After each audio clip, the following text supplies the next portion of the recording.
আপনি কি কখনো ধুতুরা ফুল দেখেছেন? বড় সাদা বা বেগুনি রঙের, দেখতে খুব সুন্দর। কিন্তু এই ধুতুরা ফুল দেখতে যতটা সুন্দর, এর বিষক্রিয়া ততটাই মারাত্মক। ধুতুরা ফুল, সৌন্দর্যের আড়ালে স্নায়ু বিষ। এই গাছের ফুল, পাতা, বীজ এবং ফলের মধ্যে থাকে কয়েকটি গুরুত্বপূর্ণ ট্রোপেন অ্যালকালয়েড। এগুলোর মধ্যে সবচেয়ে প্রধান তিনটি হল অ্যাট্রোপিন, স্কোপোলামিন আর হায়োসায়ামিন। এগুলো কাজ করে আমাদের শরীরের প্যারাসিম্প্যাথেটিক নার্ভাস সিস্টেমের ওপর। বিশেষ করে এরা মাস্কারিনিক অ্যাসিটাইলকোলিন রিসেপ্টরস ব্লক করে দেয়। সহজ ভাষায় বললে, এই রাসায়নিকগুলো আমাদের শরীরের রেস্ট অ্যান্ড ডাইজেস্ট সিস্টেম বন্ধ করে দেয় আর শরীরের স্বাভাবিক নার্ভ সিগন্যালকে ব্লক করে দেয়। ফলে শরীর অস্বাভাবিক উত্তেজনার অবস্থায় চলে যায়।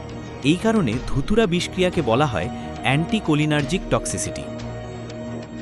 ধুতুরা বিষক্রিয়ার বৈজ্ঞানিক লক্ষণ: শরীর গরম হয়ে যায় কারণ ঘাম বন্ধ হয়ে যায়, মুখ ও ত্বক শুকিয়ে যায়, চোখের মনি বড় হয়ে যায় এবং ঝাপসা দেখা শুরু হয়, হৃদস্পন্দন বেড়ে যেতে পারে, রক্তচাপ অস্বাভাবিক হয়ে পড়ে। এরপর যদি মাত্রা বেশি হয়, মানুষ বিভ্রমে ভুগতে পারে, বাস্তব আর কল্পনার পার্থক্য বুঝতে পারে না। অনেক সময় হ্যালুসিনেশন হয়, এমনকি অচেতন বা কোমায়ও চলে যেতে পারে। এখন খুব গুরুত্বপূর্ণ প্রশ্ন: যদি ধুতুরা বিষক্রিয়া হয় তখন কি করা উচিত? প্রথমত, এটা মেডিকেল এমার্জেন্সি। ঘরোয়া চিকিৎসা করা বিপজ্জনক। যা করা উচিত, রোগীকে দ্রুত নিকটবর্তী হাসপাতালে নিতে হবে। কোনোভাবেই বমি করানোর চেষ্টা করা উচিত নয়। রোগী যদি অস্থির হয়, তাকে জোর করে কিছু খাওয়ানো যাবে না। শরীর ঠান্ডা রাখার চেষ্টা করা যেতে পারে, কিন্তু পানি জোর করে খাওয়ানো যাবে না। হাসপাতালে চিকিৎসকরা লক্ষণ অনুযায়ী চিকিৎসা দেন। হৃদস্পন্দন, শ্বাস-প্রশ্বাস এবং তাপমাত্রা নিয়ন্ত্রণ করা হয়। প্রয়োজন হলে অ্যাক্টিভেটেড চারকোল ব্যবহার করা হতে পারে এবং গুরুতর ক্ষেত্রে একটি নির্দিষ্ট অ্যান্টিডোট, ফাইসোস্টিগমিন ব্যবহার করা হয়, যা শুধুমাত্র প্রশিক্ষিত চিকিৎসকের তত্ত্বাবধানে দেওয়া নিরাপদ। তাহলে প্রশ্ন আসে, ধুতুরা কি শুধু বিষই? না, এখানেই টক্সিকোলজির সবচেয়ে গুরুত্বপূর্ণ শিক্ষা।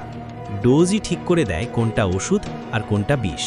এই একই রাসায়নিকগুলো খুব নিয়ন্ত্রিত মাত্রায় এবং চিকিৎসকের তত্ত্বাবধানে নানান কাজে ব্যবহৃত হয়।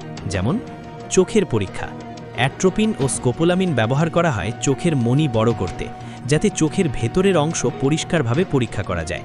পার্কিনসন রোগ: কিছু অ্যান্টিকোলিনার্জিক ওষুধ যেমন অ্যাট্রোপিন জাতীয় যৌগ পার্কিনসনের রোগীদের কম্পন ও পেশির শক্ত হয়ে যাওয়ার লক্ষণ কমাতে সীমিতভাবে ব্যবহার হয়েছে। বিশেষ ধরনের ব্যথা: স্কোপোলামিন ও অ্যাট্রোপিন থেকে তৈরি ওষুধ কিছু ক্ষেত্রে স্নায়ুজনিত ব্যথা ও পেশির খিঁচুনি কমাতে চিকিৎসকের তত্ত্বাবধানে ব্যবহার করা হয়েছে। কিন্তু ঘরে বসে আয়ুর্বেদ বা লোকজ বিশ্বাসে নিজে নিজে ধুতুরা ব্যবহার করা চরম ঝুঁকিপূর্ণ, কারণ এর নিরাপদ ও বিষাক্ত ডোজের পার্থক্য খুবই কম। ভারত ও বাংলাদেশে বহু বিষক্রিয়ার ঘটনা নথিভুক্ত আছে, যেখানে ধুতুরা খাবার বা পানীয়র সাথে মিশিয়ে অপরাধ করা হয়েছে। সুতরাং ধুতুরা ফুল আমাদের শেখায় একটি গুরুত্বপূর্ণ কথা: প্রাকৃতিক হলেই নিরাপদ নয়, আর প্রাচীন জ্ঞান থাকলেই সেটি নিজে প্রয়োগ করা নিরাপদ নয়।